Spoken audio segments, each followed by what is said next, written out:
Merci de votre présence. Je le disais, je vois aussi pas mal, de membres de la fédération qui sont présents au niveau des services. C'est mon Thierry évidemment qui pilote ce dossier. J'ai vu Yannick qui est notre responsable de communication. On a également, plusieurs élus. Bonjour Priscilla, bonjour Dominique, j'en ai peut-être raté quelques-uns. Et puis également, et on vous expliquera, pour ceux qui ne connaissent pas, les membres de la commission d'attribution PSF aussi qui ont déjà commencé le travail il y a quelques semaines sur cette campagne 2022 et qui donc, assistent aussi, au moins pour une partie à la visio de ce soir. Donc ce soir, on va lancer officiellement, ensemble la campagne de subvention, donc projet sportif fédéral pour, la 3e édition puisque, je le rappelle très rapidement, les subventions PSF, qu'est-ce que c'est? Autrefois, vous connaissiez peut-être les subventions de l'État qui étaient attribuées aux clubs sportifs, aux organes déconcentrés dans le cadre de ce que l'on appelait le Centre national pour le développement du sport. Il y a une réforme de la gouvernance du sport qui est intervenue il y a maintenant 4 ans, qui a démarré il y a 4 ans et qui s'est concrétisée donc il y a 3 ans et demi environ et qui a abouti à la création de l'Agence nationale du sport, qui porte, notamment un certain nombre de politiques publiques.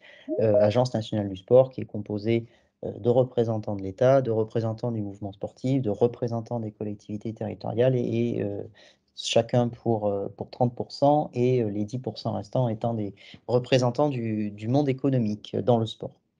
Cette agence nationale du sport donc bénéficie de crédits qui sont, accordés en particulier par l'État et a pour mission donc de verser ce qui était autrefois, le CNDS, hein, pour faire très, très rapide, et qui désormais donc, passe par le biais du dispositif projet sportif fédéral.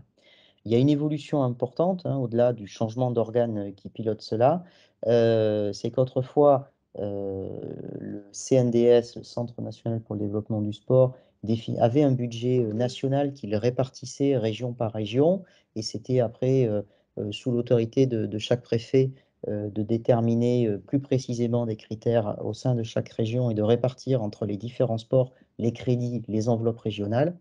Aujourd'hui, la logique est différente. Il y a d'abord une répartition faite par l'Agence nationale du sport entre fédérations et il revient ensuite aux fédérations de répartir cette somme à partir des demandes qui leur sont faites. Alors comment ces demandes sont faites? Il y a un cadre national, on va vous le présenter très rapidement tout à l'heure, qui est défini par l'Agence nationale du sport. Très concrètement, les fédérations ne peuvent pas financer ce qu'elles veulent à travers le PSF. On doit respecter un certain nombre de règles. À l'intérieur de ces règles, les fédérations définissent les priorités au regard de leur projet de développement sportif. Ces priorités font l'objet d'une note de cadrage qui va vous être adressée très rapidement à la suite de cette visio, pardon. Et donc ça vous donne les règles du jeu, si on peut dire, en tout cas les critères précis de subvention. La fédération examine les dossiers de subvention. Désormais, ce sont les fédérations qui ont la charge de l'examen des dossiers. Les fédérations formulent des propositions de répartition de subventions à l'Agence nationale du sport, qui les valide ou qui demande des précisions, des modifications. Les subventions, une fois validées, sont naturellement versées au club avec un objectif de les verser le plus tôt possible pour que ces subventions en 2022 vous arrivent avant le dernier trimestre. L'objectif, c'est d'être plutôt dans l'été. Et une dernière phase, qui est une phase importante, les fédérations doivent rendre compte, mais j'y reviendrai dans quelques instants, de l'utilisation de ces crédits et de leur pertinence, de leur impact en termes notamment de progression du nombre de licenciés d'une année sur l'autre. Donc aujourd'hui, on va vous présenter tous ces éléments-là. On reviendra, très rapidement sur un petit, débrief de l'année, 2021, pour vous donner aussi quelques éléments de repère, un peu plus précis peut-être que ce que l'on a pu présenter si, vous avez, assisté en tant que représentant des clubs ou par la visio à l'assemblée générale de la fédération. Là, on a les chiffres qui sont désormais consolidés. Puis de vous présenter donc cette campagne 2022, le cadre national, les priorités, les modalités ainsi que le calendrier et sans dévoiler de secret, de vous dire que donc cette campagne est ouverte à partir de demain, 30 mars, jusqu'au 4 mai et de vous dire aussi, sans tarder que plus on attend, plus les clubs se connectent en même temps, et pas seulement du roller, hein, tous les sports confondus, plus la plateforme est en charge et plus il est périlleux de déposer son dossier, puisque l'année dernière, on avait même été obligé de repousser la date limite parce que la plateforme Mon Compte Asso avait tout simplement explosé sous le nombre de connexions. Donc, on vous invite évidemment à vous y prendre le plus tôt possible pour pas avoir ce genre de difficultés. Sans être très long dans ce petit propos introductif, vous dire que cette année 2022 bah, s'inscrit finalement dans la continuité des 2 précédentes campagnes.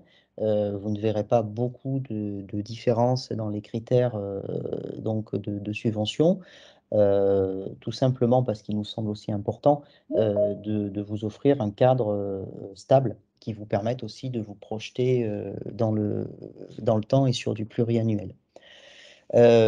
Pour cette année, quelques éléments quand même un peu qui se distinguent. Tout d'abord, la question de l'enveloppe budgétaire que j'évoquais tout à l'heure. C'est plutôt une bonne nouvelle puisque, après avoir déjà augmenté l'année dernière par rapport à 2020, il y a à nouveau une augmentation de l'enveloppe, du moins sur un premier niveau de répartition puisque cette enveloppe, pour la fédération va augmenter de 9 et donc s'établira à 607 100 € contre un peu plus de 556 000 l'année dernière. Ça, c'est la bonne nouvelle. Malheureusement, il y a un mais, si l'on peut dire. L'année dernière, en plus de l'enveloppe conventionnelle PSF, il y avait des crédits spécifiques pour le plan de relance. Ils étaient prévus que pour une année, hein, donc ce n'est pas une surprise qu'on ne les retrouve pas cette année, mais donc de fait, on ne les retrouvera pas cette année et il s'établissait à 98 000 €. Donc on avait en gros 640 et quelques mille euros l'année dernière de PSF, tout confondu, même si les crédits plan de relance étaient très spécifiques pour venir en soutien aux clubs qui étaient touchés par le Covid. Désormais, donc 600, un peu plus de 640 000 €, aujourd'hui 607 000 €.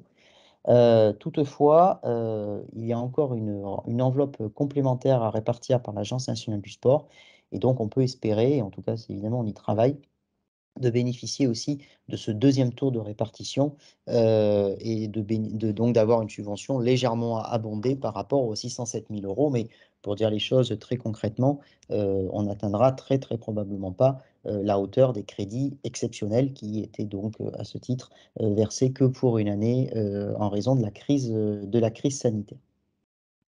Vous le verrez tout à l'heure, vous avez été nombreux et plus nombreux l'année dernière à déposer des dossiers. Effectivement, c'est une très, très bonne nouvelle et donc on vous engage, dans un contexte où un certain nombre de plus de clubs évidemment, déposent des dossiers, plus de clubs et d'organes déconcentrés et où les crédits donc normaux vont augmenter, mais on n'aura plus cet apport du plan de relance évidemment à consolider et à argumenter le mieux possible vos dossiers pour qu'ils puissent être accompagnés au mieux et à leur juste valeur.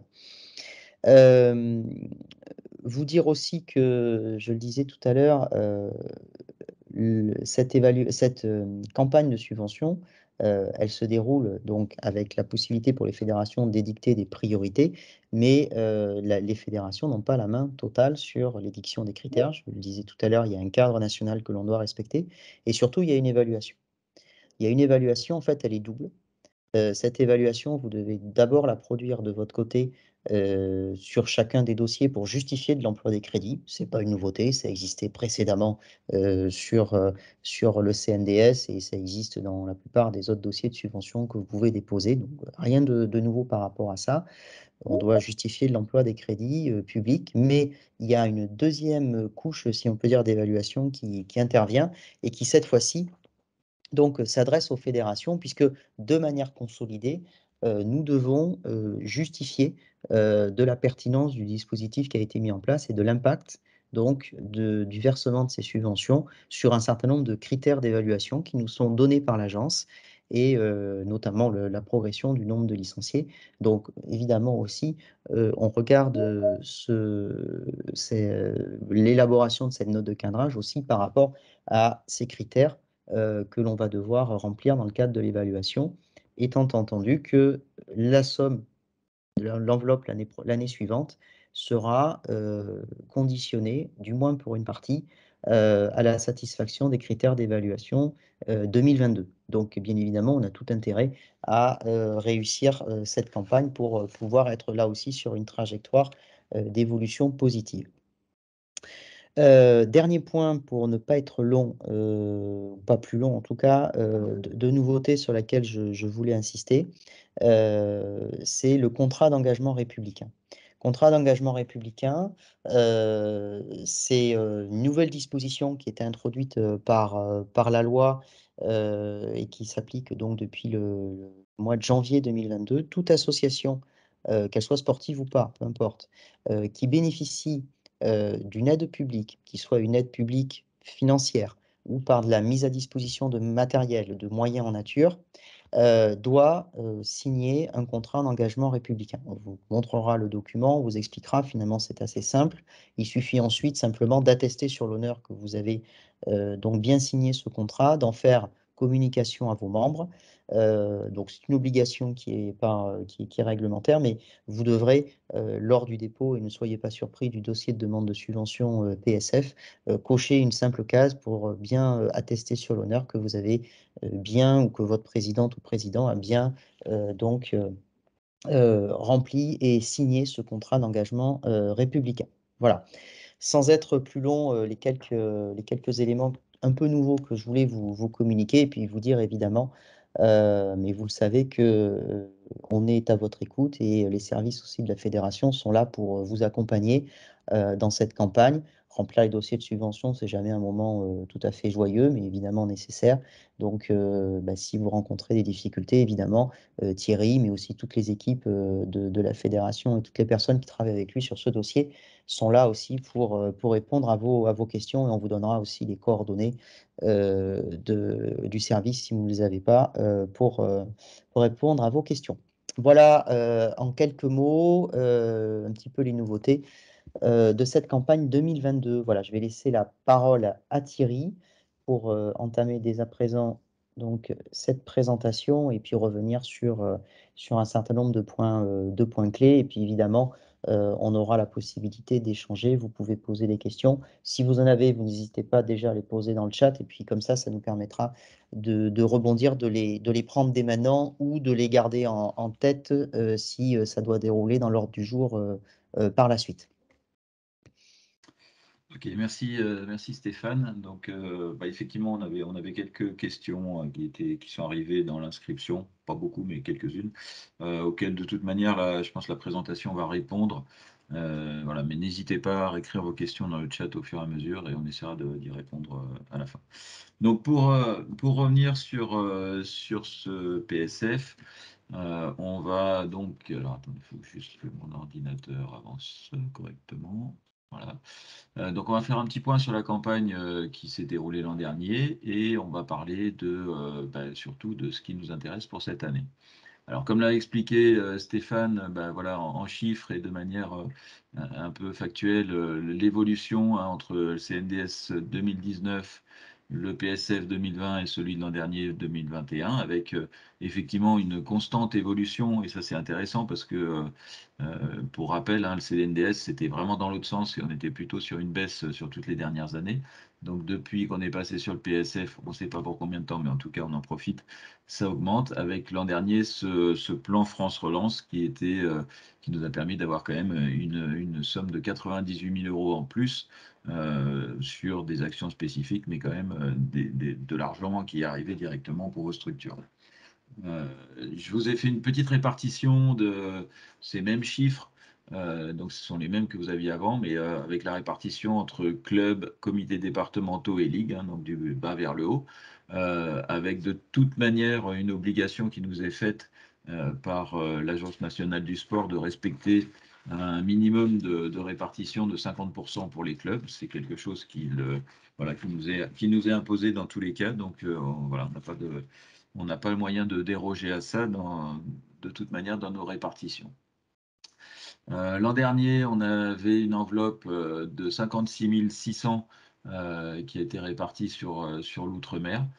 C'est pareil, on a un crédit qui est sanctuarisé, un budget qui est sanctuarisé sur l'outre-mer. On avait donc les 98 000 de plan de relance Et donc, la répartition, on était à quasiment 55 pour les clubs, donc on était tout à fait dans les clous et on avait, une attention particulière sur les actions en rapport avec la pratique féminine, heu, comme cette année encore d'ailleurs, mais sur lesquelles on avait largement augmenté notre budget par rapport à l'année précédente.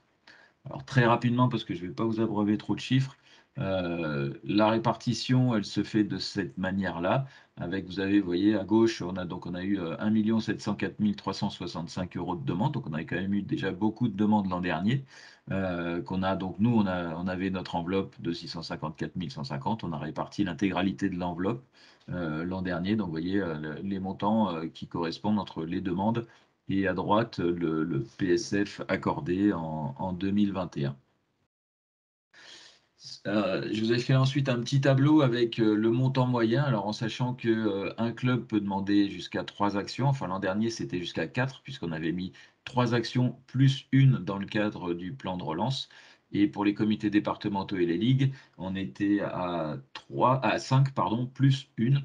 Donc c'est pour ça qu'on a des ligues, par exemple, qui ont plus de 5 demandes de moyenne. On a un montant moyen d'actions, et c'est bien normal en fonction des structures, hein, qui est bien supérieur entre les ligues, enfin la différence entre les ligues et nos clubs, puisque le montant moyen pour une action, on parle d'action, hein, on ne parle pas de subvention totale, donc le montant moyen par action, donc c'est ce qui est à droite. Pour les clubs, il se situe à 1 450 € et pour les ligues à 3 284 €, donc une différence qui s'explique simplement par la taille. De la même manière, le montant qui a été attribué, le montant moyen, hein, sur les ligues est beaucoup plus élevé que le montant qui est attribué sur les clubs. Vous voyez aussi sur cette slide le nombre de structures qui ont demandé du PSF l'an dernier. Donc on a 145 structures qui ont obtenu du PSF, parce qu'on a des structures qui en ont demandé mais qui n'ont pas obtenu, et 358 actions qui ont été financées dans ce cadre-là. Donc le fameux plan de relance, qui n'est pas reconduit en 2022, hein, donc le plan de relance, qui était donc très spécifique, hein, sur, des associations en très grande difficulté, sur la reprise, sur l'achat de matériel, voilà, de matériel de gel, des masques par exemple. Donc là, voilà la répartition qui a été faite par rapport à ce crédit qui, encore une fois, n'existe plus cette année. Là, c'est une slide simplement pour vous donner la répartition des actions. Donc des actions, quand je dis des actions de féminisation, ce sont des actions qui sont uniquement destinées à une pratique féminine, hein. Il y a plein d'actions qui sont mixtes, évidemment. Et dans nos pratiques, d'ailleurs, on a de toute manière beaucoup d'actions mixtes. Mais voilà, on avait une attention particulière sur ces actions. Et ça, c'est la répartition des 56 600 € qui ont été attribués sur l'outre-mer l'an dernier. Voilà, donc avec pas de demande sur la Guadeloupe, puisque c'est aucune attribution, mais zéro demande. Et après des demandes sur la Réunion et sur la Guyane. Là, je vous ai remis rapidement. Alors, c'est intéressant, surtout pour les ligues, hein, de connaître la répartition par territoire. Je vais très vite, mais évidemment, on vous mettra tout le document à disposition dès, dès tout à l'heure, puisque l'article est prêt. Yannick m'a fait signe, donc vous aurez à dispo tout ça. Donc là, une répartition avec, ben, on le voit, hein, toutes les ligues. Donc quand je parle ligue, c'est toute la ligue, c'est la consolidation entre ligues, comités départementaux et clubs, donc tous les territoires qui ont progressé l'an dernier, avec certains qui ont beaucoup progressé, et d'autres un petit peu moins, mais tout le monde était en progression. Donc là, on va rentrer vraiment sur le sujet du jour, parce que j'imagine que c'est ce qui vous intéresse le plus quand même. Donc c'est la campagne qu'on commence, comme l'a dit Stéphane, à partir de ce soir. Donc là, on va vous donner les grandes orientations qui nous sont fixées par l'agence, l'enveloppe, la répartition de cette enveloppe. Et après, je vous ferai une petite présentation très rapide de l'organisation du traitement de vos demandes, parce que vous avez vu un nombre important d'actions à traiter. Ça veut dire que chaque action est traitée intégralement. Donc, la manière dont nous, on est organisé, On va parler ensuite des comptes rendus financiers parce que c'est un élément important. Toutes les actions qui ont été faites l'an dernier, voire en 2020, pour celles qui ont été reportées. Donc, je vais vous expliquer comment traiter les comptes rendus financiers. Et ensuite, bon, alors Stéphane a parlé rapidement du contrat d'engagement républicain tout à l'heure. On reviendra rapidement dessus. Et ensuite, une dernière chose sur laquelle je vais essayer d'être le plus explicite possible, c'est-à-dire de vous donner vraiment les infos très importantes par rapport à la manière dont vous devez remplir vos demandes de subvention, parce que voilà, on est que sur notre troisième saison et on essaye d'année en année, nous aussi, de progresser, d'avoir des demandes un petit peu plus exigeantes dans la manière de demander de faire vos dossiers. Donc, je vous expliquerai rapidement toutes ces informations. Donc, l'Agence nationale du sport nous donne le cadre par rapport à ça, donc avec une lettre de cadrage donc, qui est envoyée par l'agence et voilà, qui est principalement effectivement sur le développement des licenciés, les territoires prioritaires, l'offre de pratique par rapport à ces différents publics, les crédits outre-mer, donc avec un minimum obligatoire à mettre sur les territoires ultramarins de 56 300. Voilà, on peut aller plus loin si les demandes le nécessitent, mais en tout cas, on ne pourra pas aller en dessous dans tous les cas. Donc, je ne sais pas, je n'ai pas fait attention de qui était présent de ces territoires dans la visio, mais voilà, vous avez évidemment des dossiers à monter. Le seuil, ça ne change pas. Vous commencez à avoir l'habitude, j'imagine. Donc, on est à 1500 euros minimum pour une structure, pas pour une action, pour une structure, hein. On reviendra dessus après. Mais un club qui demande trois actions, c'est le cumul des trois qui doit arriver à 1500 euros. Donc, encore une fois, ça fait partie des choses. On a parfois des clubs qui font des demandes qui n'arrivent pas à 1500 euros, donc on ne peut rien faire. Voilà, très clairement. Donc il faut que dans votre demande, vous fassiez suffisamment dans vos trois actions possibles, par exemple. Ça arrive que pour les clubs, hein, ce genre de choses. Mais même un petit club qui veut faire des actions assez simples, si vous n'arrivez pas à 1500 euros de demande, ben nous, on peut pas vous accompagner. Ce seuil est rabaissé à 1000 euros pour les ZRR. Alors, il y a une erreur sur mon document, là, c'est parce que les QPV, ça ne rentre pas dedans. C'est pour les ZRR et les contrats de ruralité. Donc, il faudra que je corrige ça, mais ne tenez pas compte de quartier politique de la ville, parce que c'est pas la réalité. Euh, on est toujours sur cette répartition minimum à 50% pour les clubs. C'est de toute manière un impératif fixé par l'agence. Donc, Stéphane vous a donné le montant déjà, donc il est marqué là. Vous voyez ce que le montant, il est quand même en évolution si on part sur la base des 556 150 du PSF de l'an dernier, mais il nous en manque un peu par rapport au plan France Relance qui existait l'an dernier et qui n'existe plus cette année. Donc, voilà, alors il y a un point d'interrogation encore dessus, puisque il y a encore une enveloppe une enveloppe de 6 millions d'euros qui est tirée d'un reliquat des passeports que vous avez certainement utilisé dans vos clubs. Mais on n'a absolument pas idée de la répartition. Donc pour l'instant, ça reste un point d'interrogation. Et nous, on se base sur ce premier montant, en tout cas, qui nous a été attribué de 607 100 euros, ce qui nous fait quand même une augmentation sur l'enveloppe PSF de 50 950, donc 9%. Donc c'est quand même intéressant, même si on perd pour l'instant environ 40 000 euros il me semble, par rapport au PSF 2021, plus les crédits France Relance. Donc, pour traiter tous ces dossiers, alors ça se passe en plusieurs temps. On a d'abord une équipe qui est composée de cadres techniques principalement, avec des salariés fédéraux, mais c'est beaucoup de cadres techniques cette année, qui vont traiter l'ensemble de vos dossiers. Donc, nous, on va recevoir l'ensemble de vos dossiers une fois que vous les aurez envoyés sur le compte ASSO et nous, on les récupère. On fait le traitement en deux parties. Alors, je vais déjà vous l'expliquer et je vais revenir dessus parce que c'est important. on fait d'abord une partie très administrative de recevabilité de vos dossiers, dans laquelle on va aller vérifier que vous avez déposé l'intégralité des documents qu'on vous demande sur le compte asso. Donc, je reviendrai en détail sur l'intégralité de ces documents tout à l'heure, mais c'est les budgets, c'est le dernier PV d'AG, c'est le projet du club, voilà, ce sont les documents administratifs du club. Ne faites pas de demande si vous ne mettez pas ces documents parce qu'en fait, on peut pas les traiter. Donc, même si sur la première année, bah, on a forcé plein de choses parce que il fallait qu'on avance et que c'était comme ça, ne prenez pas ces mauvaises habitudes. On est obligé, hein, Stéphane nous l'a dit tout à l'heure, on a nous aussi une évaluation de l'agence sur l'intégralité du traitement des demandes. Donc, ben, soyez très strict dans ce que vous mettez.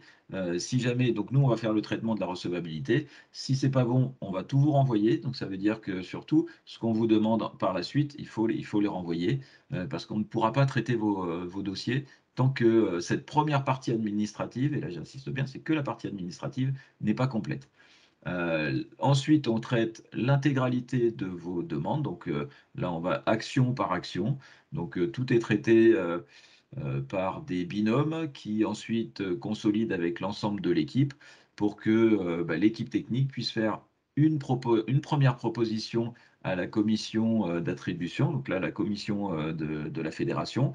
Je vais vous montrer après la composition de cette commission qui est chargée de valider la répartition auprès de l'agence. Donc il y a il y a des discussions pour revalider l'intégralité et qui sera également chargée cette année de valider les comptes rendus financiers que l'équipe technique va traiter, puisque c'est l'équipe technique qui les reçoit. Donc cette commission fédérale est composée, voilà, je vous ai mis la composition, elle est de toute manière, vous la trouverez sur la note de cadrage que vous allez retrouver après également sur le site internet. Donc la commission qui, encore une fois, va être chargée de valider la répartition pour faire la proposition à l'agence, puisque c'est in fine l'agence qui valide les montants et qui paye. Donc c'est la commission qui fera ces validations, enfin ces propositions de la même manière que les comptes rendus financiers. Donc le planning de cette campagne va se découper en plusieurs phases. Donc la première phase, finalement, elle se termine un peu aujourd'hui puisque c'était toute la partie préparation, échange avec l'agence, échange avec la commission, création voilà, de la note de cadrage, etc. Et visio de présentation ce soir. Donc là, on est dans la fin de la première partie. Ce qui vous intéresse, vous, c'est surtout la seconde partie qui commence à partir de demain, qui va jusqu'au 4 mai. Donc ça fait 5 semaines.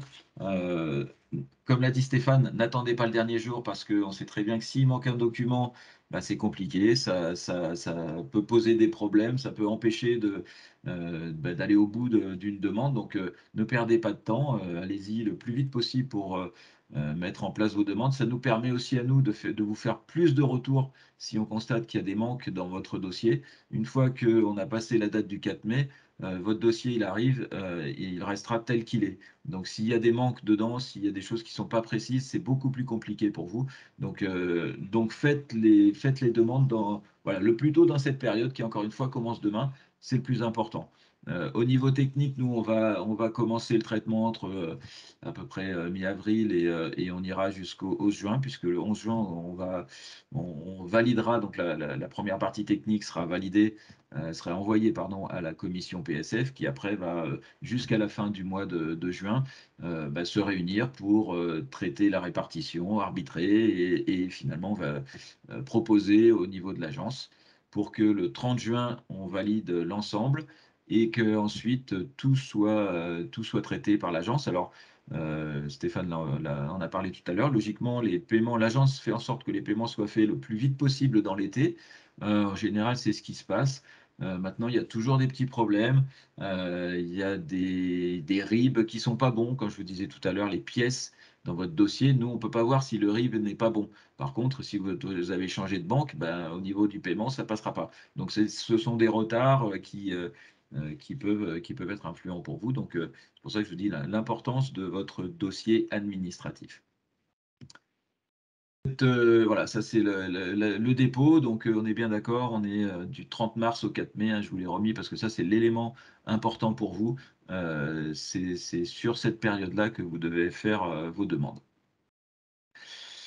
Les comptes rendus financiers, donc là, on parle de ceux qui avaient des actions, qui ont fait des actions qui ont été financées, alors soit en 2020 et qui ont demandé un report, donc du coup en 2021, donc ils les ont réalisés en 2021 et qui du coup vont devoir faire leur compte rendu financier. Donc tout se fait sur le compte asso. C'est pas la peine de nous envoyer un PDF avec un CERFA ou n'importe quoi. Nous, on peut pas traiter. Tous vos comptes rendus financiers sont faits directement sur votre espace compte asso. Donc, vous allez dessus, vous suivez, vous récupérez les infos de ce qui a été financé pour vous l'an dernier. Vous saisissez ben, votre compte rendu financier, vous remettez bien tout ce qu'il nous faut, hein, ce qui a été réalisé, les objectifs qui ont été réalisés. Voilà, mettez bien les indicateurs. Je vais revenir sur l'importance de ces éléments-là dans le traitement de la demande. Vous mettez bien les budgets qui ont été réalisés. L'an dernier, on a des gens qui ont mis des comptes rendus financiers et qui nous ont remis le budget prévisionnel. Donc, bah, c'est pas possible de le traiter. Donc, ça fait des allers-retours. Donc, le compte rendu financier, c'est ce que vous avez réalisé avec l'argent que vous avez dépensé, avec la subvention. Donc, il faut que cet argent corresponde effectivement à peu près à ce que vous aviez demandé, mais là on est dans du réel, donc c'est pas des sommes rondes, hein, ça peut être voilà, c'est du réalisé. Donc sur ces comptes rendus. Donc la période pour déposer vos comptes rendus financiers, c'est déjà en cours, vous avez déjà accès de toute manière. Euh, Par contre, ceux qui font une demande de PSF, donc j'imagine que si vous êtes là ce soir, c'est que vous avez dans l'idée de faire une demande PSF cette année. Donc il faut que votre compte rendu financier soit déposé au moment où vous faites votre dépôt de demande. Euh, si si vous ne faites pas de demande, le compte-rendu financier doit être déposé avant le 30 juin pour que la commission puisse valider et envoyer auprès de l'agence. S'il n'y a pas de compte-rendu financier ou si ça ne correspond pas, l'agence est en droit de vous demander le remboursement de l'action qui n'a pas été réalisée pour laquelle vous avez reçu une subvention. Donc là, on revient sur le système d'évaluation. Donc il y a une évaluation, on est bien d'accord, c'est ce qu'on a dit tout à l'heure et on était dessus, une évaluation des actions qui est faite. Et ensuite, on a une évaluation de l'ensemble du PSF de la fédération. C'est pour ça que je vous dis qu'on est dans l'obligation, nous, c'est pas pour vous embêter, hein, c'est simplement parce qu'on est dans l'obligation de bien rentrer dans le cadre, donc d'avoir tous les documents, d'être bien sûr que tout a été réalisé, etc. Puisque dès l'année prochaine, alors ça devait être dès cette année, mais la crise a fait que ça a été décalé d'un an, dès l'année prochaine, le montant de l'enveloppe sera aussi dépendant des indicateurs d'évaluation. Donc c'est quand même un élément qui est très important, pas pour la fédération en elle-même, mais pour nous tous. Parce que si on n'est pas capable de justifier, si voilà, s'il y a des choses qui ne cadrent pas avec les besoins légitimes de l'agence, eh ben, on risque de se retrouver amputé d'un morceau de notre PSF pour 2023, ce qui serait dommageable, encore une fois, pour l'ensemble. Peut-être il y a des questions, parce que je ne vois pas du tout, avant d'aller plus loin. Stéphane, si tu as vu des choses dans le chat, j'entends, mais je ne vois pas parce que je partage mon écran. Non, non, pour le moment, les questions sont répondues, donc il n'y a pas y a pas de Ok. difficulté. Voilà, juste vraiment insister hein, sur bien lire la note de cadrage et ne pas. Voilà, ce qui n'est pas dans la note de cadrage, c'est pas éligible. Donc, et on ne pourra pas, bien évidemment, vous accompagner là-dessus. Donc, il y a des choses hein, c'est aussi une manière de le présenter, mais dans toute action, il y a de l'emploi, ou souvent il y a de l'emploi et il y a du matériel. Et c'est pas un tabou que de le mettre dans le dossier, ça c'est clair. Au contraire même. En revanche, financer de l'emploi pur, indépendamment de toute action, ou financer du matériel pur, c'est pas éligible. Pas la fédération qui l'a décidé, c'est quand même le cadre de l'Agence nationale du sport. De la même manière que financer une remise sur une adhésion, c'est pas éligible. Voilà. Donc, on a parfois des dossiers qui nous sont amenés comme ça. C'est pas, au titre de l'agence, c'est pas une action éligible. Donc, ça n'était pas retenu les 2 années précédentes, ça ne le sera pas non plus. En revanche, si vous développez une initiative pour construire une action autour d'un public cible ou je ne sais quoi, et que vous avez dans votre budget prévisionnel euh, un peu de temps de travail de professionnels, du matériel que vous achetez, et puis diverses choses voilà, qui sont nécessaires au fonctionnement de votre manifestation ou de votre action de promotion, par exemple. Prenez par exemple du roller à l'école. À ce moment-là, quand ça s'intègre dans un projet global, ça peut devenir éligible. Des fois, on se dit, c'est que le projet il a été pris par le mauvais bout, au sens de la demande de subvention, bien évidemment. Mais nous, on n'a pas la capacité de le retravailler et de le réécrire, votre projet. Donc on se dit effectivement, bah là, le club, il passait à côté de quelque chose. Parce que s'il l'avait présenté dans le respect des critères fixés par la note de cadrage, ça pouvait être éligible. Là, en l'occurrence, on n'a pas le droit, c'est clôturé, c'est terminé, c'est gravé dans le marbre, et on est obligé de le prendre tel quel. Et bon, voilà, effectivement, l'objectif, c'est de pas rater finalement une opportunité. Voilà. J'insiste un petit peu, désolé de t'avoir interrompu, mais c'est pour mettre un point, parce que après, derrière, on sait que les clubs, bah, forcément, ils s'attendaient à avoir une aide, ils l'ont pas, ils sont déçus, c'est légitime, mais voilà, faire vraiment attention et la question des remises sur les cotisations, la question du financement de l'emploi pour financer de l'emploi. Vous dites, je recrute quelqu'un 25 heures par semaine en CDI, c'est pas éligible. C'est d'autres types de subventions. On peut Ouais, vous je vais revenir dessus, hein, mais voilà, j'insiste bien là-dessus pour que vous soyez vigilants parce qu'on a vu pas mal de dossiers encore les années précédentes. Je donnais des chiffres tout à l'heure, une trentaine de réponses négatives, mais finalement, dans celle-là, il y a une proportion non négligeable effectivement de choses qui sont tournées de telle manière on peut pas les retenir. Voilà, il y a, désolé il y a- pour la correction. ouais, il y a une trentaine de structures qui n'ont pas été éligibles, mais, Absolument.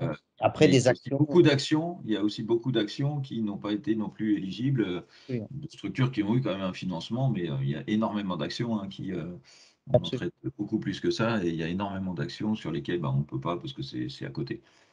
Alors, je reviens un petit peu sur le fil. Donc, les critères d'éligibilité, encore une fois, vous allez tout retrouver dans la note de cadrage, ne vous inquiétez pas, sont identiques à ceux de l'an dernier. Hein. Donc, à la fois pour les clubs, donc avec évidemment affiliés à la fédération, à jour des cotisations et clubs qui licencient tous ses membres.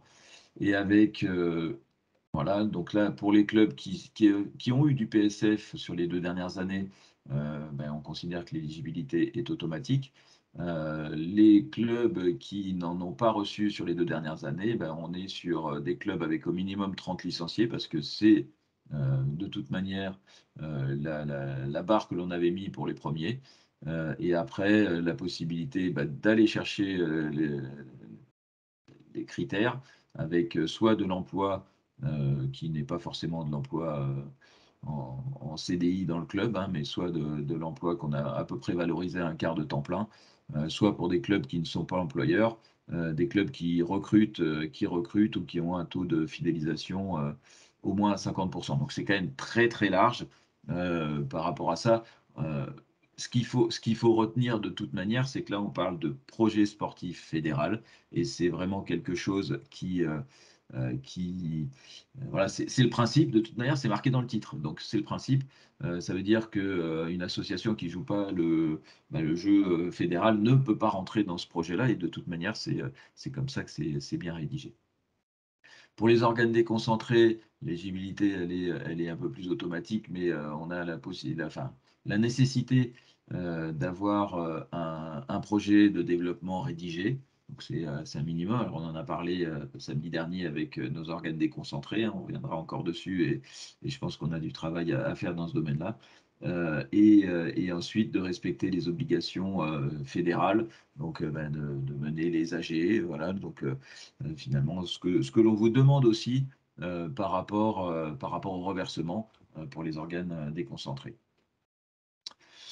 Alors j'ai fait juste un petit focus sur le contrat d'engagement républicain. Donc Stéphane en a parlé tout à l'heure, hein.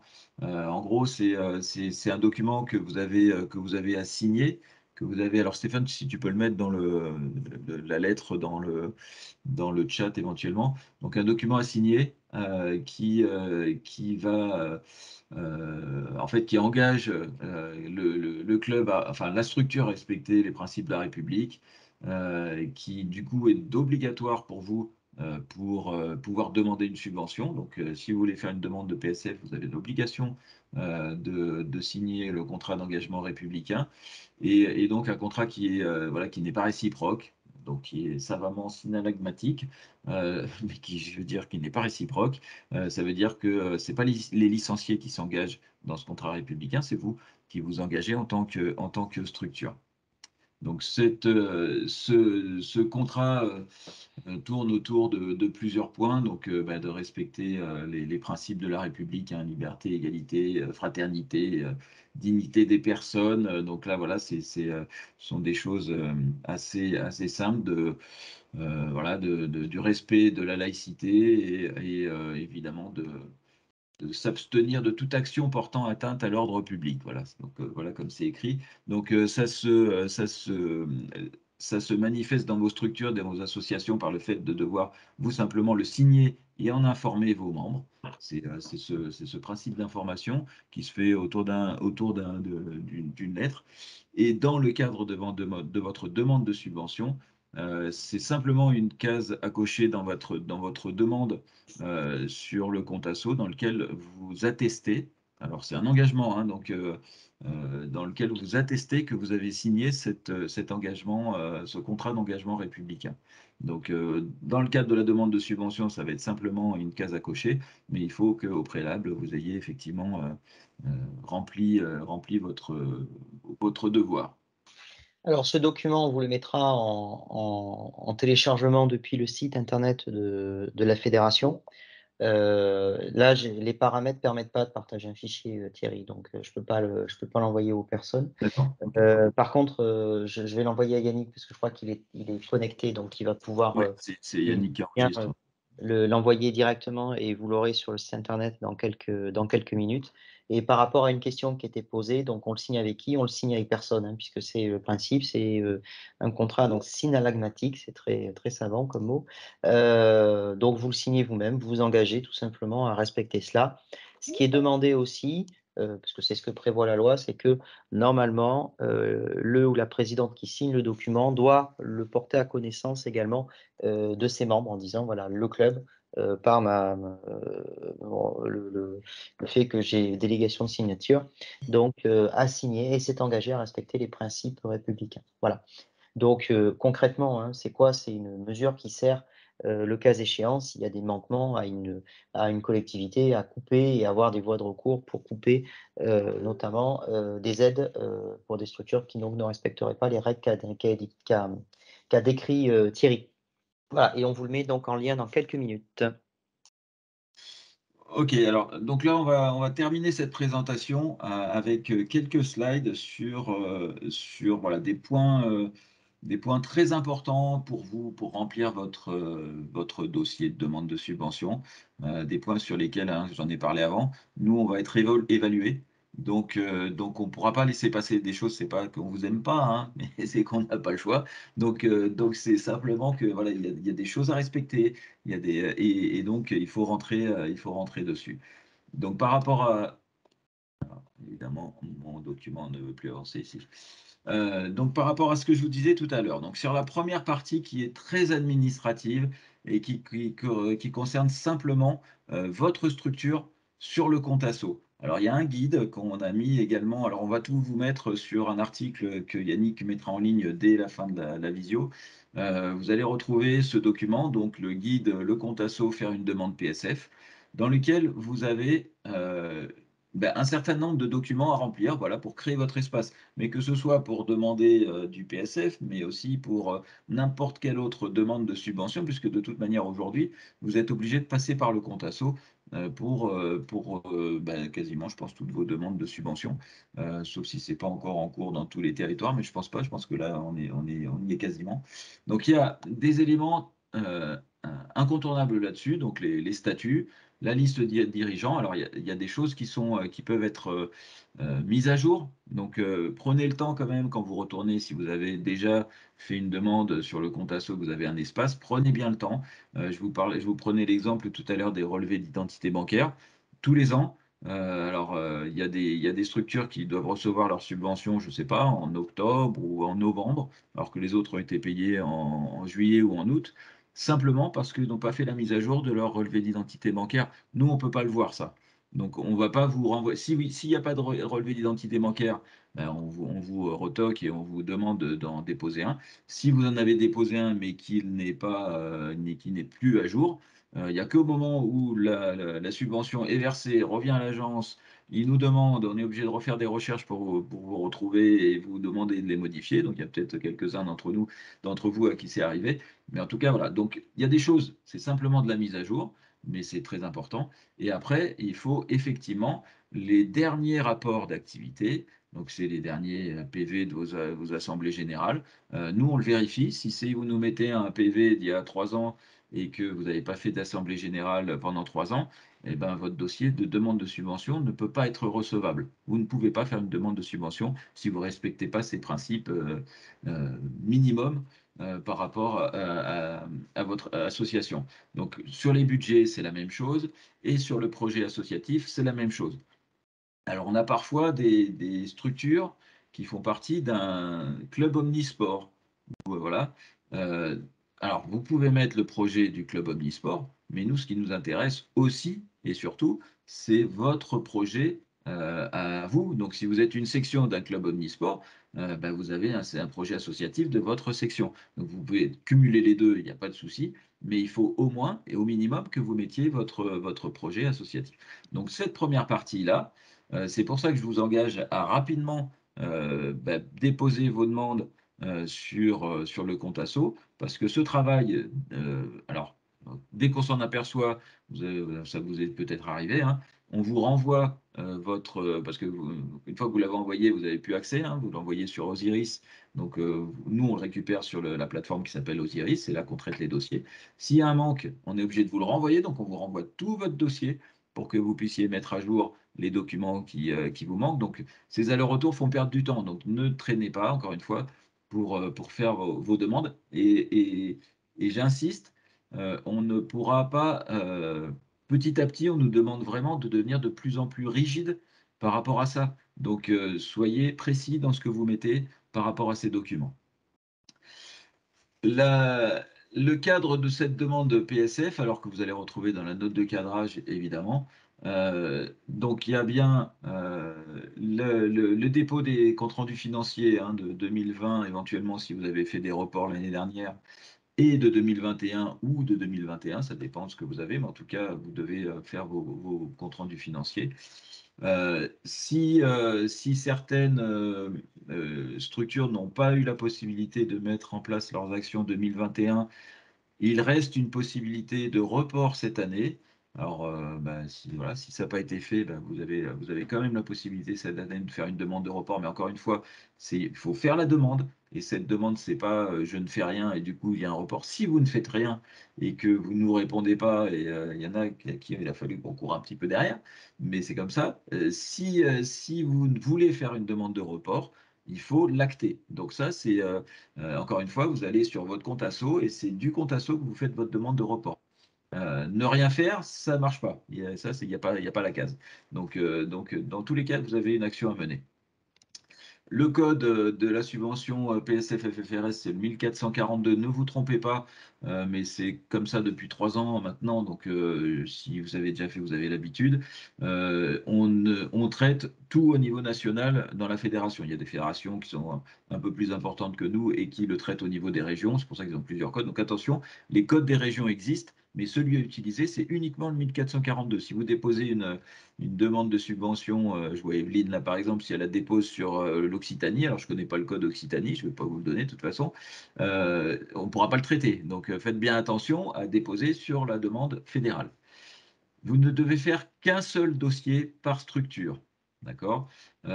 Mais par contre, dans ce dossier, donc les clubs peuvent déposer jusqu'à 3 actions et les ligues jusqu'à 5 actions. Mais c'est plusieurs actions dans un même dossier. C'est pas 5 dossiers ou 3 dossiers. Parce qu'encore une fois, sinon, on va être obligé de tout vous renvoyer pour tout reconsolider, donc c'est une perte de temps. Euh, le montant maximum qui est financé, c'est 50%. Donc ne faites pas des demandes de subvention avec des budgets que de toute manière on ne peut pas suivre. Donc faites pas une demande où vous demandez 100%, ça sert à rien. On pourra pas vous suivre. Donc dans vos budgets prévisionnels, vous mettez un maximum de 50% de demandes de financement. Ça peut être moins, mais pas plus, ça sert à rien. On a eu des cas de structures qui demandaient 80% et qui, avec 80%, arrivaient à 1500 euros. Bah, du coup, on n'a rien pu donner parce que on n'a pas réussi, en passant à 50%, à arriver au seuil minimum. Donc, voilà. Et respectez bien ces règles-là. Encore une fois, tout est inscrit dans la note de cadrage, mais faites bien attention. Les actions donc doivent débuter en 2022, puisqu'on est sur le PSF 2022. Ça peut se finir sur le début de l'année 2023, mais il faut impérativement que le début de l'action soit au maximum au 31 décembre. Donc il faut que ça démarre vraiment sur 2022. Et ensuite, le seuil donc est à 1 500 euros, je vous l'ai déjà dit, et 1 000 euros pour les ZRR, les contrats de ruralité, etc. D'ailleurs, il manque la fin de ma parenthèse. Euh, Quelques petites précisions dans votre demande. Alors, je ne vais pas tout vous lire, mais vous allez bien le retrouver dans votre demande de subvention. Donc, quand vous faites une demande, donc les demandes, là, on parle d'une action, puisque là, on y va action par action. Essayez d'être le plus explicite possible. Faites simple.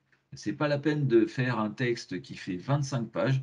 Ça ne va pas noyer le poisson de toute manière et au final, personne ne va s'y retrouver. Donc, essayez d'avoir un titre précis par rapport à votre action. Voilà, vous inventez un titre, peu importe. Euh, les objectifs, il faut qu'ils soient simples. C'est pour ça que je vous dis, ça ne sert à rien d'en faire des tartines. Il vaut mieux un dossier assez court, mais qui nous permet de voir tout de suite, voilà, quel est votre objectif? C'est d'aller recruter de nouveaux adhérents. Voilà, ça c'est mon objectif. Là, après, on décrit le projet. Donc le projet, c'est comment je vais faire pour aller, quelle action je vais mettre en place pour aller recruter de nouveaux adhérents. Alors, j'ai mis en gras qu'il faut arrêter les actions fourre-tout.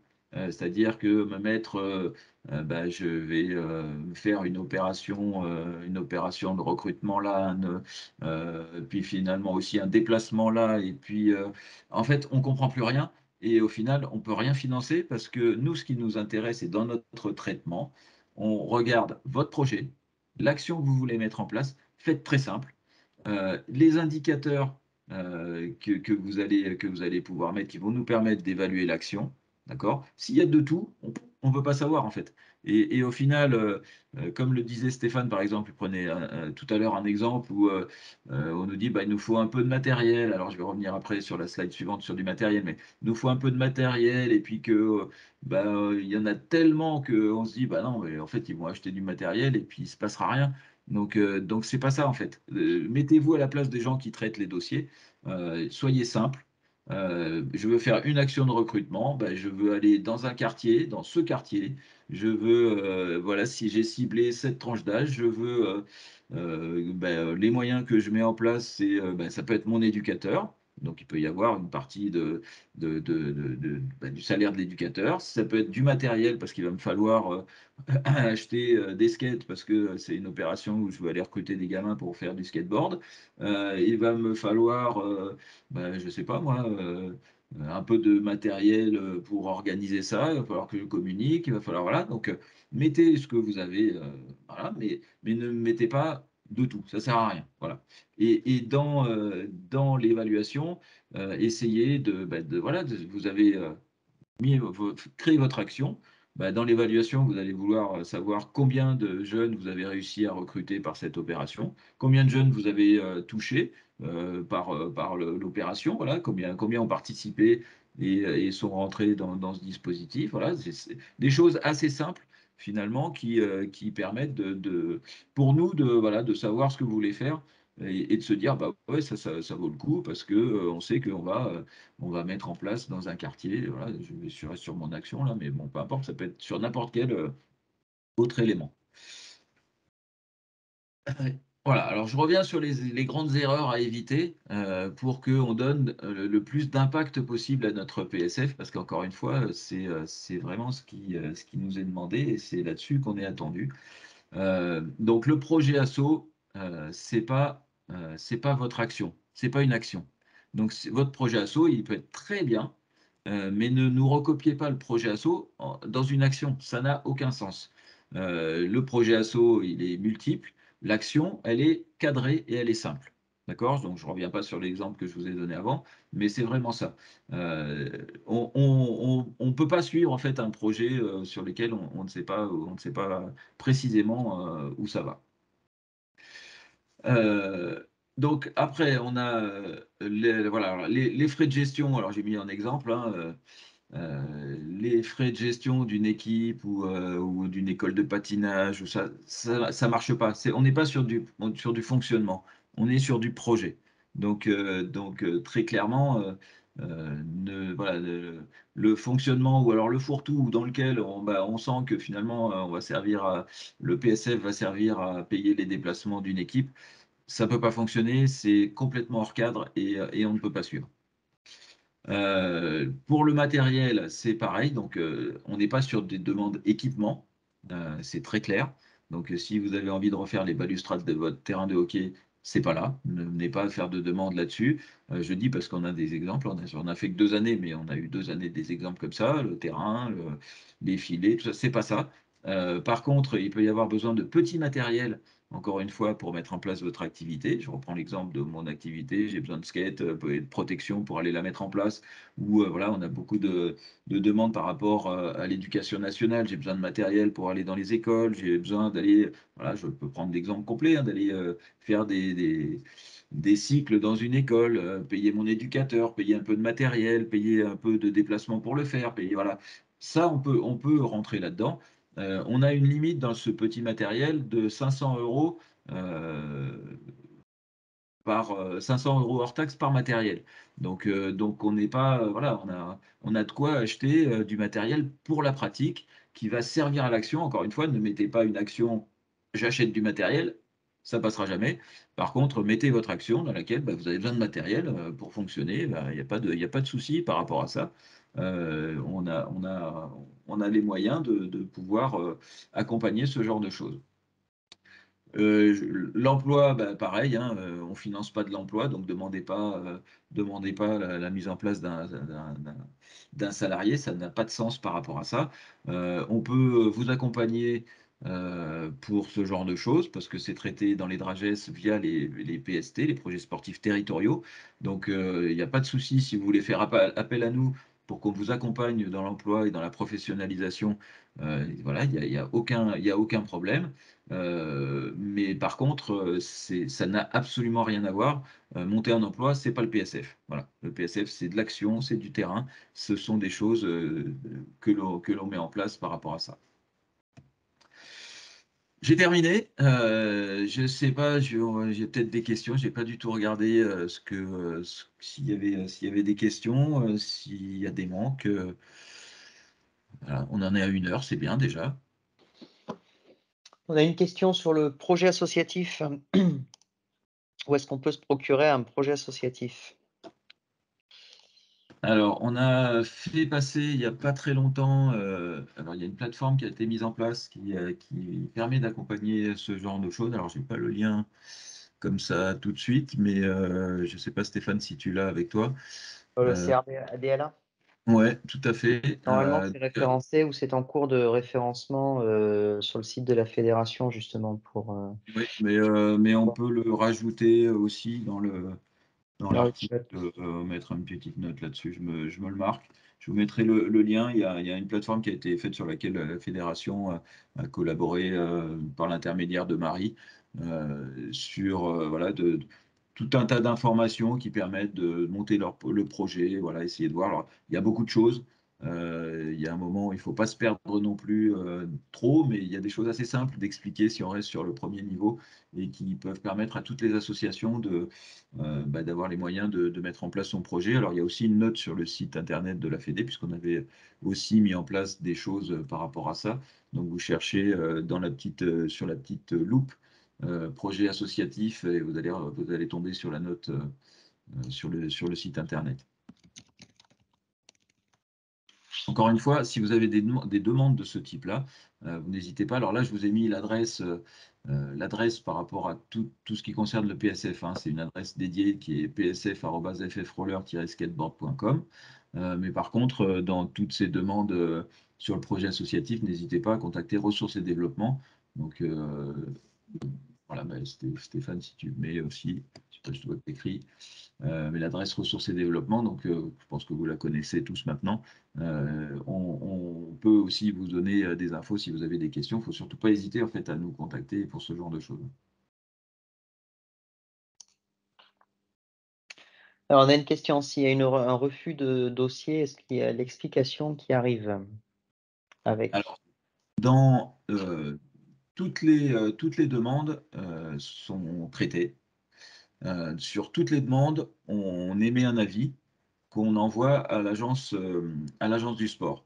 L'agence fait des notifications à toutes les structures. Alors, des fois, c'est un peu long.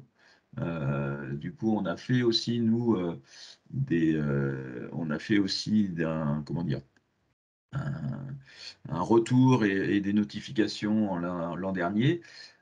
Par contre, il y a comment dire, la remarque qui est mise pour l'agence, c'est une remarque un peu générique, je dois bien l'avouer, par rapport au refus. Vous pouvez très bien envoyer un mail à PSF également, si vous voulez un petit peu plus, et je vous encourage d'ailleurs, parce que c'est ce qui permettra aussi la fois suivante de progresser. Maintenant, il faut en tenir compte aussi, hein, parce qu'on a aussi des dossiers à qui on avait expliqué, enfin des structures à qui on avait expliqué, qui ont refait le même dossier l'année dernière. Bon, bah, même dossier, même résultat finalement, je dirais. Donc il faut effectivement tenir compte, bien étudier la note de cadrage. Je pense que ça, c'est un document quand même. S'il y a un document à lire dans tout ça, c'est celui-là. Et puis après, voilà, n'hésitez pas à demander. Vous avez une simple notification de l'agence, mais on peut aussi vous donner quelques précisions, puisque sur chaque dossier, nous, on essaye enfin, c'est pas qu'on essaye, c'est qu'on met des remarques, et notamment quand il y a un refus pour être sûr de pouvoir expliquer ce refus.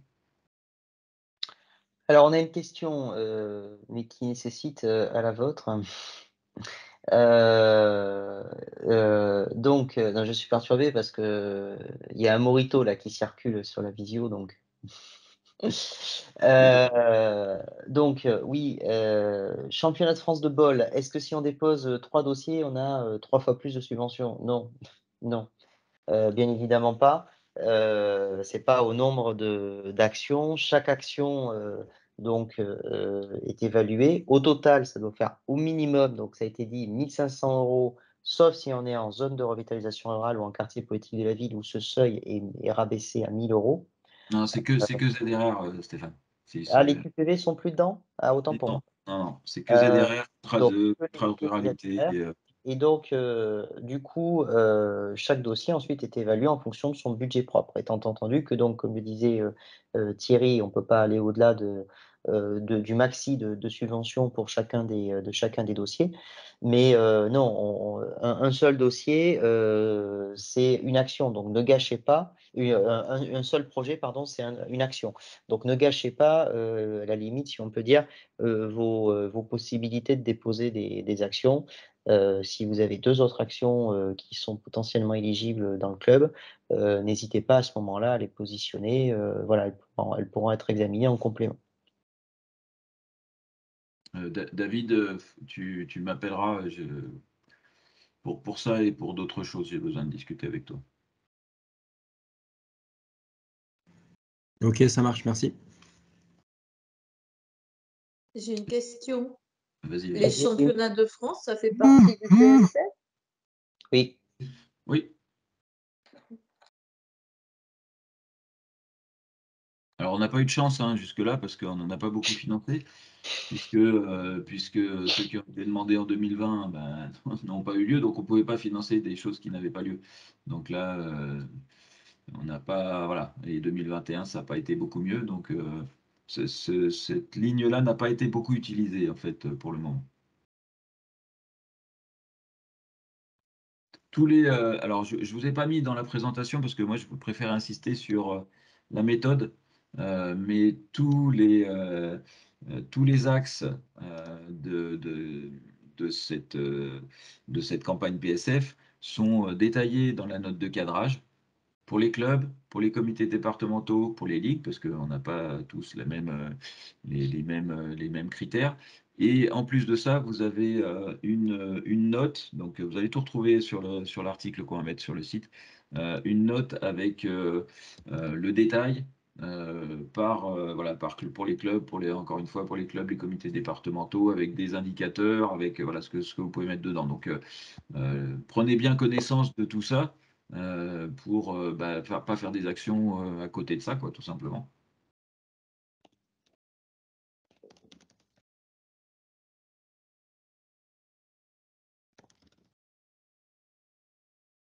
Il y a Priscilla qui qui nous demande s'il y a une baisse sur des actions, est-ce qu'on peut avoir des explications? Alors comme ça, sur l'action en particulier, non. Enfin, après, ça demande plus d'études de l'action, mais ça peut être aussi simplement lié au fait de la répartition des budgets, voilà, hein, comme tu l'as vu, l'enveloppe, elle est faite, elle existe. Si cette année on a 3 fois plus de demandes, ben, il y aura des arbitrages à faire aussi en fonction des priorités qui peuvent être données. Voilà, très, très sincèrement, c'est pas parce qu'une action a existé par le passé, alors encore moins des actions qui existaient sur le CNDS, parce que là on a changé complètement comment dire, d'axe, c'est-à-dire que c'était traité au niveau régional et puis finalement, là maintenant, on est traité sur la fédération au niveau national. Mais même d'une année sur l'autre, si entre 2020 et 2021, alors je pourrais te répondre, mais là, il faudrait qu'on étudie tous les deux la demande de l'an dernier. Mais effectivement, il peut y avoir des différences parce que la répartition l'impose aussi et les priorités. Et voilà. Donc, il n'y a aucune garantie parce qu'on a eu 2000, qu'on a 2000 l'année suivante, même sur la même action en fait. Ok, merci. Il y a des mains qui sont levées. Là. Ouais, pour vous donner des points de repère, hein, l'année dernière, c'est quand même des points importants et qu'il faut qu'on se dise. Il y a 58 structures qui avaient déposé des demandes de PSF en 2020 qui n'en redéposent pas en 2021. Dans ces 58, il y en a 33 qui ont demandé des reports d'action. D'accord? Donc, pour les autres, je ne sais pas si elles sortent du système, si elles n'ont plus de projet, la structure a pu changer, etc. Mais il y en a déjà 33 qui n'ont pas déposé de dossier en 2021 et qui ont simplement demandé un report d'action, déjà à minima. Donc, elles sont a priori toujours dans le dispositif PSF, etc. Et il y en a également 49 nouveaux clubs et 2 nouvelles ligues qui sont rentrés dans le PSF. Donc, autrement dit, on n'a pas baissé le nombre de clubs, a priori, hein, et on a une cinquantaine de structures nouvelles qui sont arrivées. D'accord? Donc, on est sur une augmentation de l'enveloppe de 9%. Après, je ne compte pas les 98 000 € du plan de relance qui ont ciblé des actions bien précises, mais enfin, qui ont fait du bien au club, hein, quoi qu'il arrive. Quand vous les touchiez, que ça soit au titre du soutien Covid ou pas, évidemment, ça vous aidait. Donc, de fait, on a plus de structures, on a plus d'argent, mais si on regarde par rapport au plan de relance, il y en a de fait moins, puisqu'on a eu une année exceptionnelle de ce point de vue-là. Donc forcément, les dossiers seront forcément encore plus scrutés et on devra malheureusement peut-être faire des choix plus difficiles que l'année dernière, où on avait finalement beaucoup de clubs qui n'avaient pas déposé de nouvelles demandes puisqu'elles n'avaient pas mené les actions, et on a pu accompagner tout le monde, y compris les nouveaux entrants, de manière plus facile, puisqu'on avait les crédits pour le faire. Voilà. Il y a une question, alors je ne sais pas qui est derrière, pour leur lib Nîmes. Bonjour, une petite question pratique. Pour faire son compte-rendu de PSF 2021, faut-il avoir fait son bilan et avoir terminé son bilan 2021? Le bilan de l'action? Non, le bilan financier du club. Non, non, et le dépôt du compte-rendu financier n'impose pas ça. Après, de toute manière, il va falloir le déposer pour faire une nouvelle demande. Donc, comme Ok, c'est dans mais le même temps, ça peut, voilà. il peut y avoir un décalage. Merci. Oui, oui, il peut y avoir un décalage. Après, on peut revenir dessus, nous, de toute manière aussi. Merci. Alors, je ne sais pas s'il y a d'autres questions, mais alors par rapport aux personnes qui se sont inscrites sur la visio, je vais essayer de faire rapidement, de rebalayer quelques questions. Donc, il y a Sophie Lacroix qui avait demandé donc, qui a obtenu un agrément pour des actions avec l'éducation nationale. Donc, je confirme que toutes les actions en rapport avec l'éducation nationale font partie des priorités de la fédération. Et donc, on vous encourage à venir chercher du financement via le PSF pour ces différentes actions.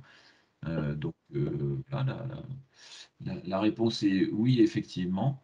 Bon, le seuil, j'ai déjà répondu.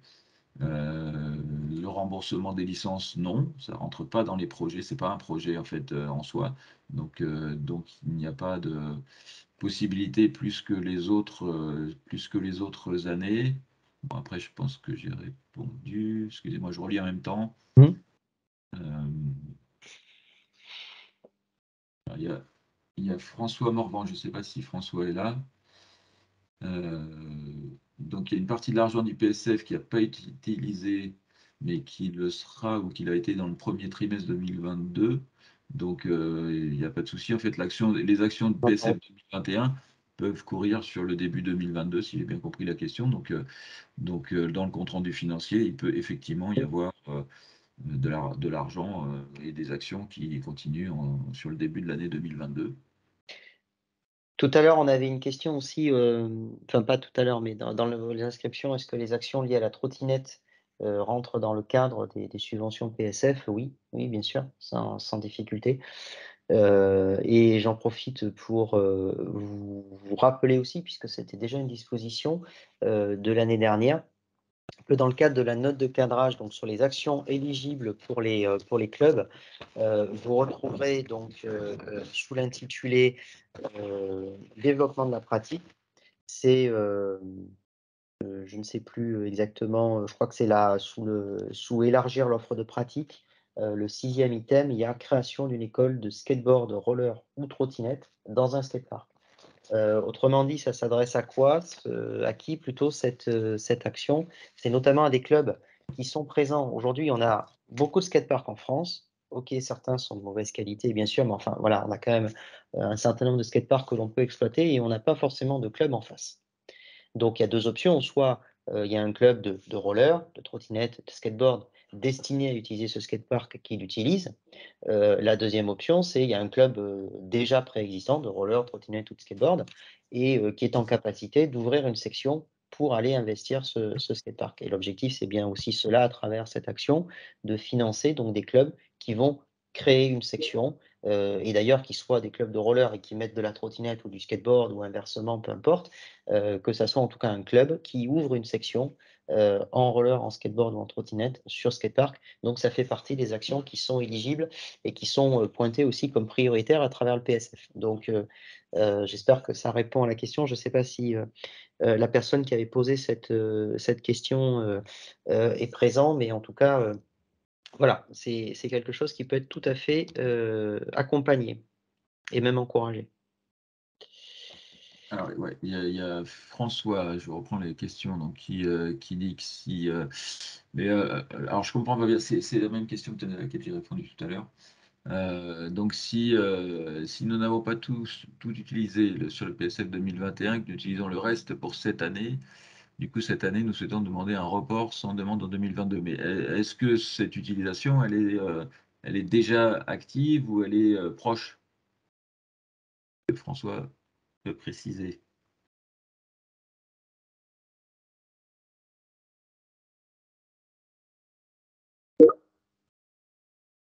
Non, c'est pas François.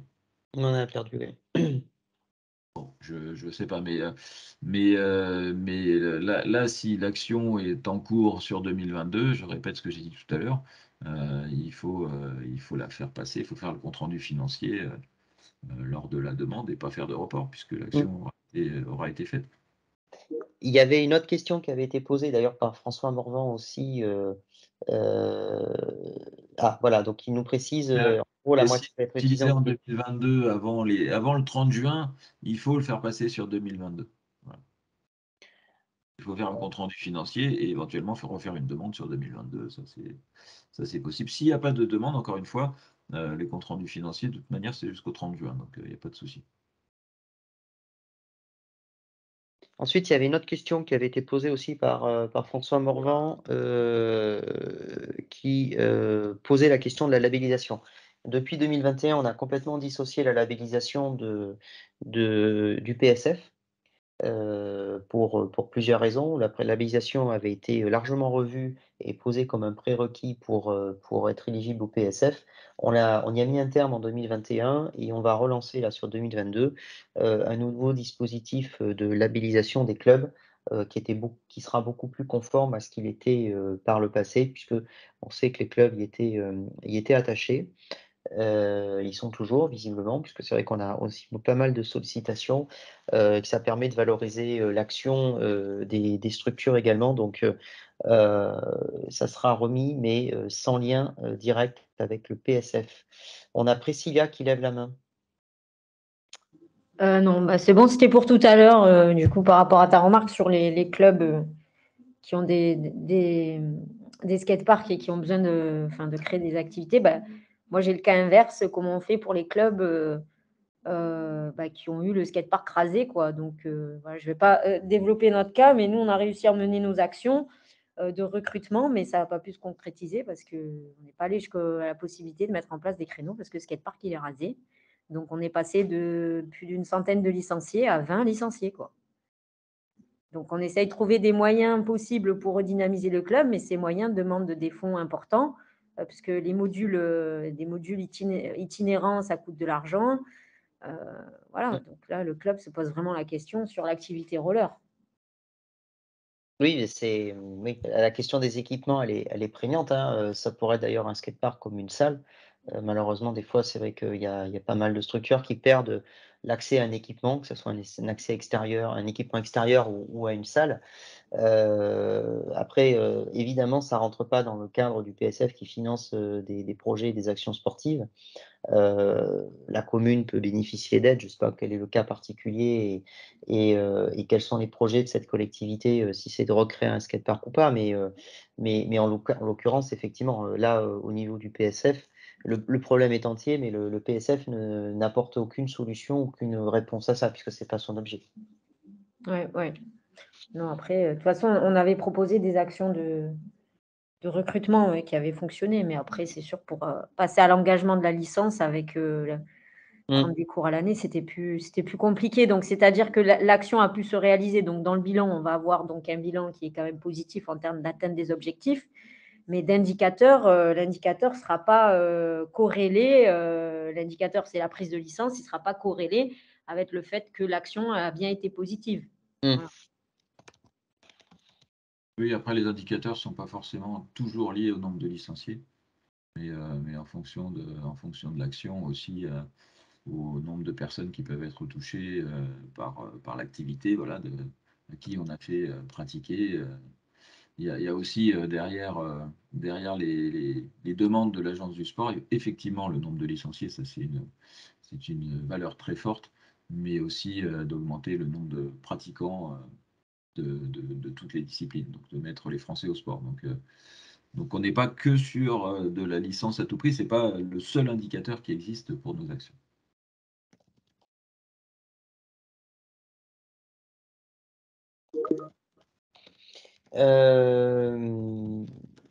Est-ce qu'il est possible de déposer un dossier d'action pour mettre en place un nouveau cours à l'année dans l'offre du club? Exemple, ouvrir une section adulte, ou est-ce que ça dépend du fonctionnement de l'asso et pas d'une action? Là on est vraiment sur du fonctionnement. C'est-à-dire qu'on est quand même très largement sur voilà, c'est le club qui reste. Alors, si c'est monter une nouvelle section dans le club avec un public spécifique qu'on va aller chercher, voilà, notamment sur les publics handi sur lesquels on est assez peu présent en réalité. Il peut y avoir, voilà, ça peut s'entendre. Après, monter une section comme on montrait une section sans aide, ben, non, là, il n'y a pas de dispositif particulier, ça ne rentre pas dans ce cadre-là.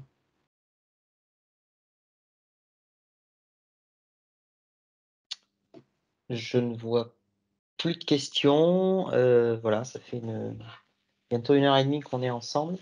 Je pense qu'on a fait le tour du sujet. Donc, de toute façon, Thierry l'a rappelé tout à l'heure aussi. On est à votre écoute pour toute question sur cette campagne, pour toute difficulté que vous voudriez rencontrer. Avant que tout le monde se quitte, juste vous dire aussi 2 points de vigilance, parce qu'on l'a pu le voir la fois précédente. Quand vous remplissez le dossier, à un moment donné, vous le remplissez, vous l'enregistrez, il faut le valider. C'est très bête, hein, de dire ça, mais on a une structure, c'est un comité départemental qui n'a pas eu, non, ou un club, peu importe. Dans le centre de la France, dans le Puy-de-Dôme plus exactement, de mémoire, et qui n'avait pas validé son dossier. Et donc il est resté dans la machine, si on peut dire. Nous, on l'a jamais vu. Il nous a pas été transmis. Et donc, le club était évidemment persuadé d'avoir déposé son dossier.